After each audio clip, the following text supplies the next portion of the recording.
Hey guys, Audi555 here. With the cost of fuel, it's bloody ridiculous, but luckily at 7-Eleven you can do a fuel lock-in. And I locked it in a week ago, so that means that I saved a bit of money at the Bowser. I filled up the wife's car at the same time as the bike and ended up saving, nearly $11, which is absolutely great in this day and age, to save that much money at the petrol station, which really meant I got a free tank of fuel. Woohoo! But this brings me to the point of this video today, and I've been wanting to make this video for a while, but it's just really become a clincher now to make the decision to do this video, in that the cost of fuel is going up and up with what's going on with Russia invading Ukraine and creating a little bit of instability in the world. And the cost of living is going higher and higher according to the news, so it does make sense to save money. And when it comes to fuel security in Australia, we don't really have any. We've got very minimal reserves in Australia, so as soon as the price overseas goes up, the next day at the Bowser it goes up as well. There's no buffering. The fuel companies love that. They can just really make a lot of money out of it, so there's no incentive for them to change. And fuel security, well, Australia doesn't care. We politicians can just get paid off by the fuel companies to not build reserves so we have a month worth of fuel in the country. Like, who would want that? Not the every Australian citizen that's whinging about fuel prices. But anyway, that gets me back to the real point of this video. What is the solution to the cost of living when it comes to fuel? Is it motorcycles? And really, I think that is a solving solution for the short term, but not a long-term solution, in that you're still burning fossil fuels. So the amount of fuel that you use in a motorcycle is a lot less. For me, I do a combination of city and highway, and I use up about 300 litres of fuel.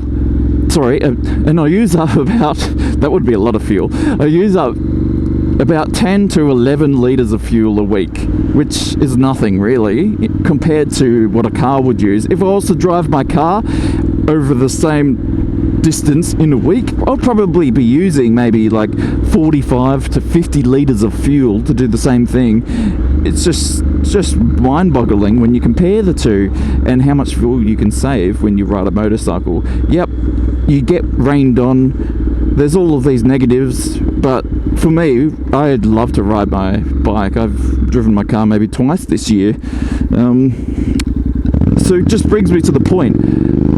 Motorcycling for the short term is an ultimate solution if you want to save a lot of money in fuel.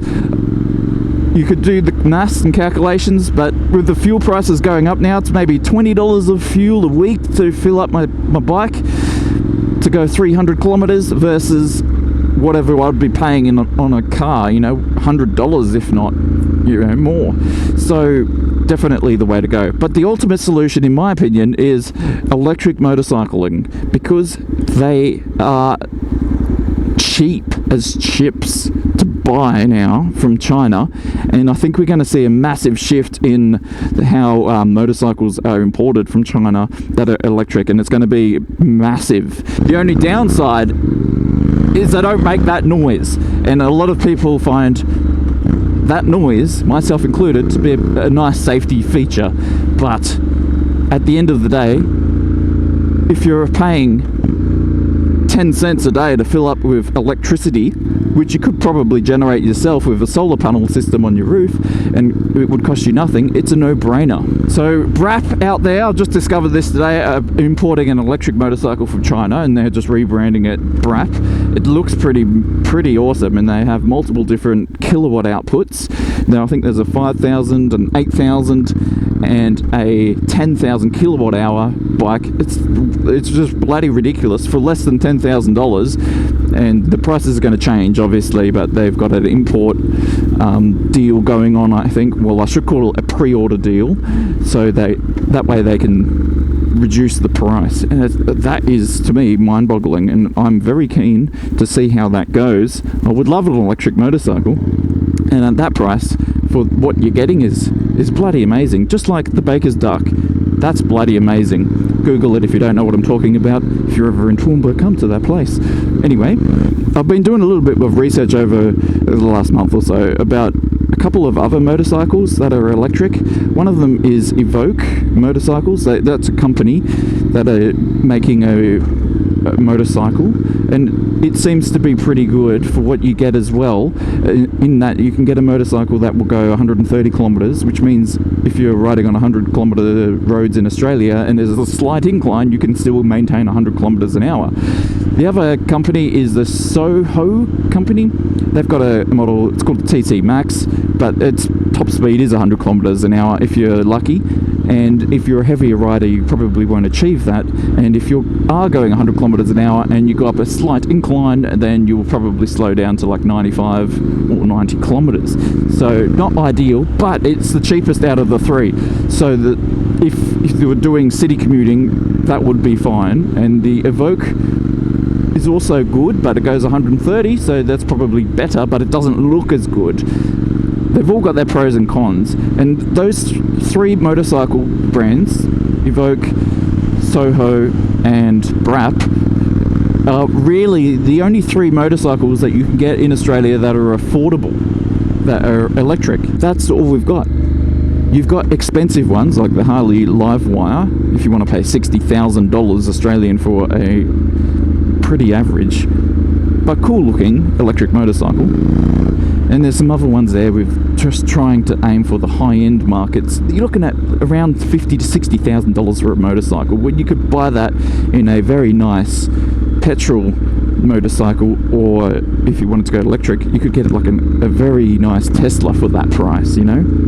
It's just ridiculous. But anyway, that's it. I think the solution to motorcycle riding is going to be electric riding, especially here in Australia. Not hydrogen like the government's trying to spiel out, because they can get you to buy something and pay tax on it versus generate your own electricity at home for free. So we will see how this all goes in the future, but I would love an electric motorcycle. If you're an electric motorcycle company out there and you're thinking about releasing it in Australia and you want to show people from an average Joe non-biased perspective, get in touch with me. I'm keen to do that, and I'm sure I can also give you advice on other moto vloggers in Australia and overseas as well if you needed it. So recently, the downside to having an electric vehicle has been the recharging ability and how long it takes. But with motorcycles being so light and small, you don't really it doesn't really become a problem if you're commuting, because you could just charge that up just like your mobile phone. You charge it up when you're in bed asleep. You just plug your motorcycle in and it's good to go the next day. So I don't think range is really too much of a barrier at this stage for electric motorcycles, so it'd be good to see them all flourish in the near future. Well, that's it for today's video. I've got to go and get some meat, and I'll meet you all next Tuesday, maybe, probably not. I'm being a bit slack with life admin getting in the way. But anyway, that's it for today's video. I'll see you all next time, guys, and keep safe out there. See you, mate. See you, subscribers, and have a good one. Bye.